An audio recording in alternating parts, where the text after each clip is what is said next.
Hello there, Crispy Bacon Army. It's Crispy Bacon here, and welcome to my first ever F1 race review. The Azerbaijan Grand Prix, 51 laps around the Baku street circuit. The streets of Baku were conquered by Oscar Piastri, who finished the race in first position, ahead of Charles Leclerc and George Russell. The last two laps ended under virtual safety car due to, by the picture of the race highlights, Sainz and Perez colliding with each other. They were trying to overtake. Basically, Perez went down the inside of Leclerc, but Leclerc defended it. So Perez was on the back foot. Carlos Sainz overtook, went down the inside, didn't go down the inside, made the overtake on the straight, tried to get past his teammate Charles Leclerc, but couldn't, and the dirty air put him off. So Perez and Sainz went side by side, just out of the straight. Sainz didn't realise Perez was behind, turned to try and defend, and they both collided into the wall. And then you had George Russell, third place. It's the second time this season that two cars have crashed, and George Russell has then benefited off it. The first being the race victory in Austria, and the second now being around the streets of Baku. Lando Norris and Max Verstappen, the title battle does go on. Lando on 13 points, only 3 points up this race weekend, but that fastest lap point was ever so crucial. And fair play to Franco Colapinto and Oliver Bearman in their second races in F1, getting points. Oliver Bearman now has 7 points in 2 races, and Colapinto has 4 points in 2 races. The Aston Martin, it looked like a bit of a tractor mid-season. It looks like they brought a bit of an upgrade. Lance Stroll did retire because of an incident on lap 1. He tried to go down the inside, I believe was around turn 7, turn 8. Yuki Tsunoda defended it. Stroll still went for it. Put a damage in the side pod of Yuki Tsunoda. Stroll got a puncture off that. He didn't retire because of that. But on lap 47, I believe, he retired due to a brake failure. But yeah, that was basically all that happened. So let me now give my race ratings and driver of the day, and outside of the top 5 driver of the day.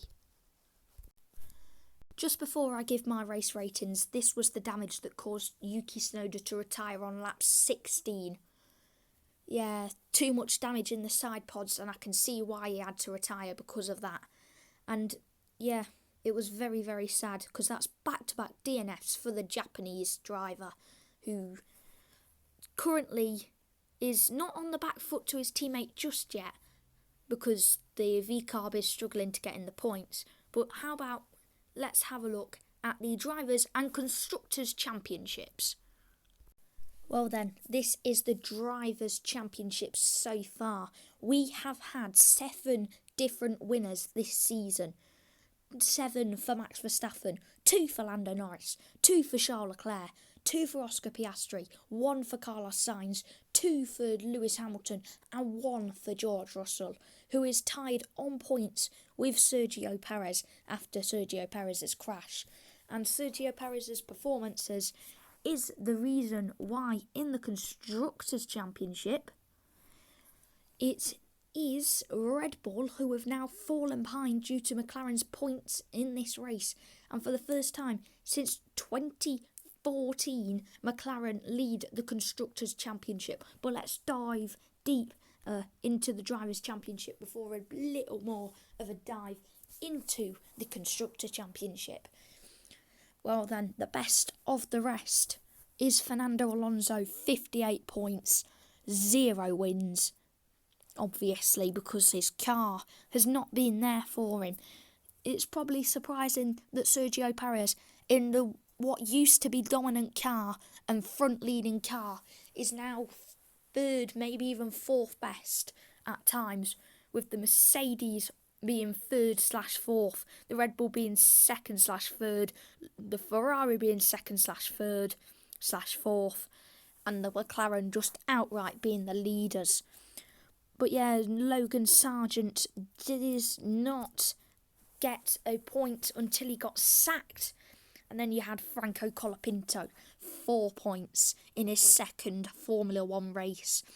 The Williams got 10 points in the Azerbaijan Grand Prix alone.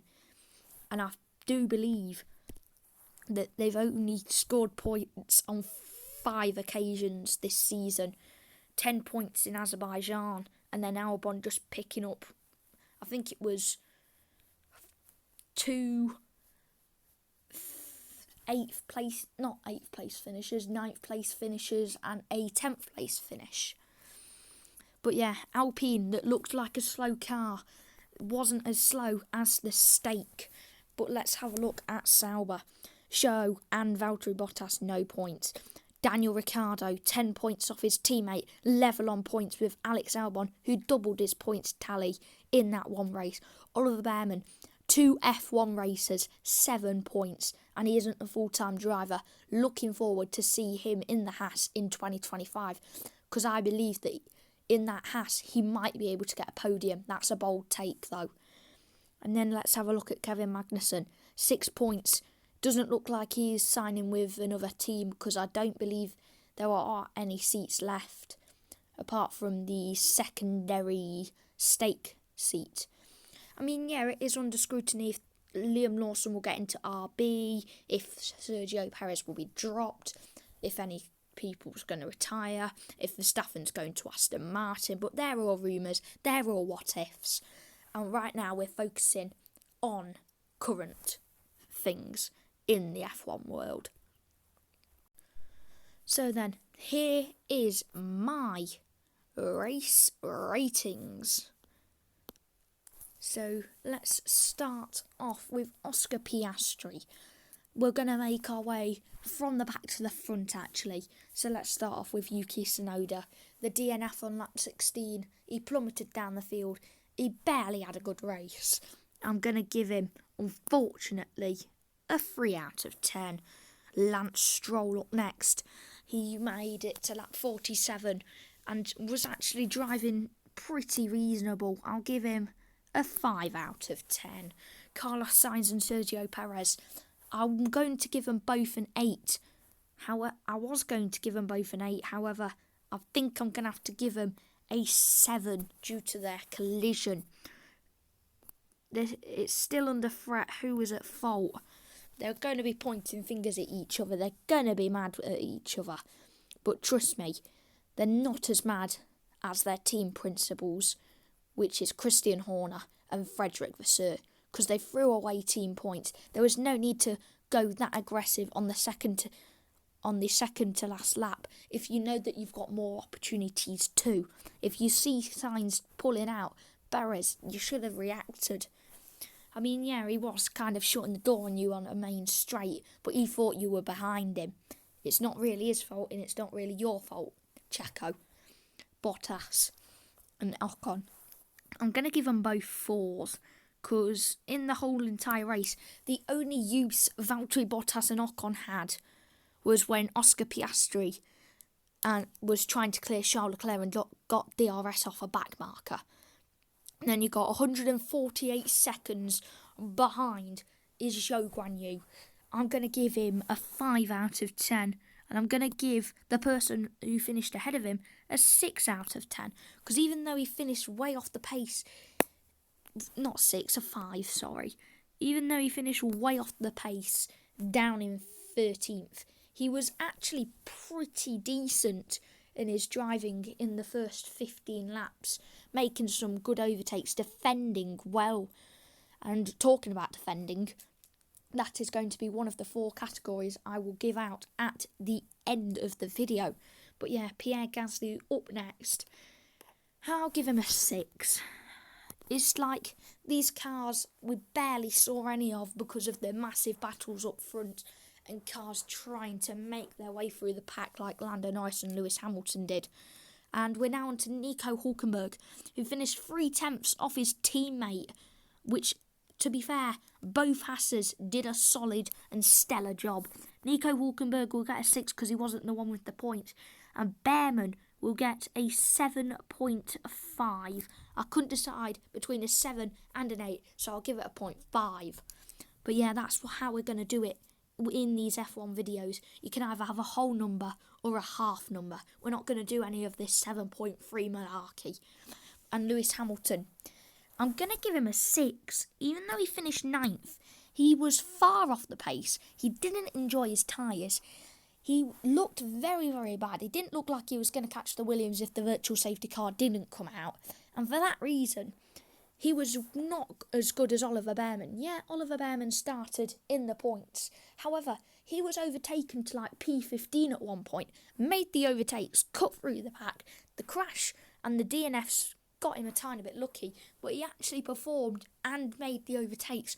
Lewis Hamilton was just stuck behind Gasly for a quarter of the race. Now, Colapinto, this is where it's going to get nice. I'm going to give him an 8.5. And I'm going to give Albon an 8. Because Albon at one point was leading the race. He was on the podium at one point in the race. He was 4th at one point in the race. He was making his tyres last for the one stop, I believe. Franco Colapinto also tried a one stop. I think he resorted to the 2 stop. I can't remember. We will go and have a look at the stops after I've done these ratings. But yeah, Fernando Alonso, I'll also give an 8.5. Because in the Aston Martin that looked very, very slow during practice sessions, he was just brilliant. And I've not brushed the surface of Franco Colapinto for a reason that you will find out later on after I've done my ratings. And Max Verstappen, I'm going to give him a 7. Unfortunately, starting in 7th, I think it was, or 6th, he barely did anything in the race. People thought he was going to overtake and challenge for the podiums at least. Well, he was far off the pace of Lando Norris. The front 4 had a gap of like 30 seconds back to Max Verstappen. Yeah, Max Verstappen did pit to try and get the fastest lap right as the virtual safety car came out.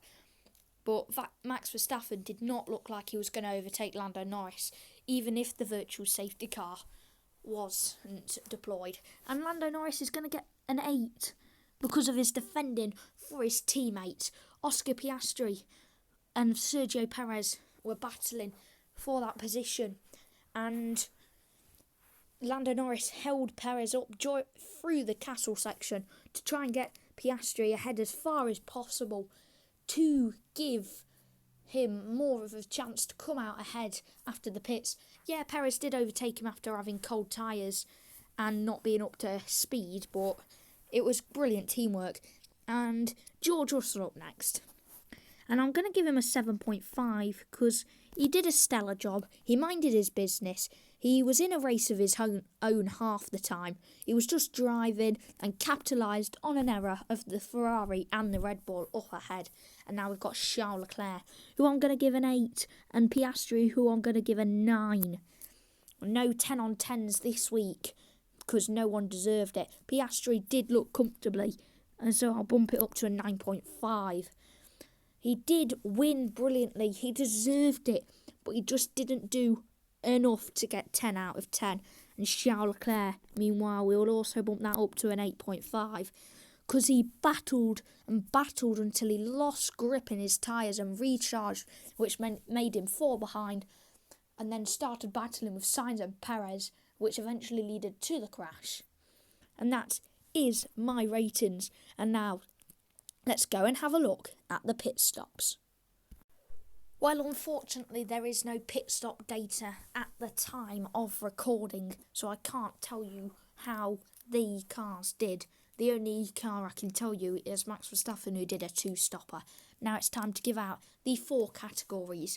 The best defender of the race, the best overtaker of the race, the best driver of the race, so driver of the day, and then the outside of the top 6 driver of the race.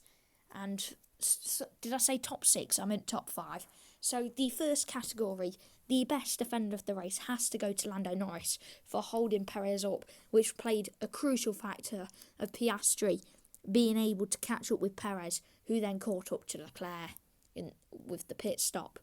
And then the best attacker of the race, I've got to admit, I think I'm going to have to give that to Lando Norris as well, because he just cut through the pack like a hot knife through butter, making sure he could get through and get onto 4th position. And the driver outside of the top 5 day, it has to go to Franco Colapinto, his 2nd ever Formula 1 race. A challenge has to go up for Oliver Behrman, because he also did brilliant in his 2nd F1 race. But it has to be Colapinto, because in the Williams, his strategy was brilliant. He drove the car effortlessly and stayed out of danger. And yeah, it was just absolutely brilliant driving from Franco Colapinto. And my overall driver of the day was Oscar Piastri, because he deserved the victory. He drove like his life depended on it. His first F1 race was overshadowed by team orders, so he got his 2nd F1 race, and probably one of the most better F1 racers I've seen in this season, for the leader to go on to win. And that is all we've got time for. Thank you very much for watching this F1 video. Make sure you drop a like and subscribe, and I'll catch you around for Tuesday's F2 race review, which will be replacing the trivia I normally post on Tuesday, as it isn't picking up the views. So yeah, basically, I'll see you on Tuesday for the F2 race review, and on Wednesday we will have the lockdown football video as you reach the 5 likes on the community tab, and that is what you guys can do to affect the videos. You can vote on the community tab, you can like the community tab to get content, and thank you very much for watching this video. Make sure you drop a like and subscribe. I'll catch you around in the next video. Chris Bacon Army, you are the best fans.